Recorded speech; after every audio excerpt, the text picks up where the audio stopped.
Hi there, folks. So, we're going to get started with our evidence based writing. And so, please use the notes that I provided you to take notes word for word. You're going to be able to pause this video whenever you need to take notes. You can go backwards in case you missed information. This video is really at your complete control. And so, we're going to get started with answering a question first. And that is, what is evidence based writing? And so it's a type of writing that requires you to use evidence from the text to support your position. Our key word here is evidence. You always have to use evidence to support a claim that you're making or a position. Next, EBW, or evidence based writing, is used when writing a response to literature, and that's just a fancy term for an essay. After reading a novel, short story, or poem, you will be given an essential question to answer using this format for writing. And so I'll give you that essential question before we actually get started writing. That way you can consider it while you're reading and also gather evidence as you read. And our last part, I'm going to move this to the side. Our last part is that you're going to be able to use EBW, or evidence based writing, really for any other classes. You can use them for science, for social studies, and they'll come in handy, especially in middle school and in high school. So remember, you can pause this video if you need more time to write. So moving forward, we're going to hop into our next side of the page. And so what's really cool about evidence-based writing is that it follows this rule of threes. And so we see here three boxes, one for introductory paragraph, one for the body paragraph, and our last for the concluding paragraph. And so let's get started with our introductory paragraph.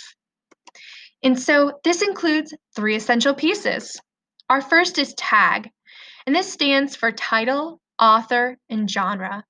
And your first one or two sentences, you should include this information.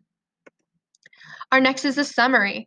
The next 2 to 3 sentences of your introduction should summarize the text you will be writing about. And our third essential piece is the claim. And this is the last sentence of your introductory paragraph, and this should be your claim. Essentially, this sentence states your basic answer to the question from the prompt or whatever you are trying to prove. So now we're going to move on to our second box, and this is for body paragraphs. Please keep in mind that this is going to get very confusing, and that is okay. So our first part of the body paragraphs is the premise.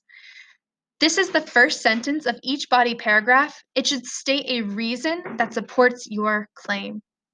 Our next part is the intro to evidence.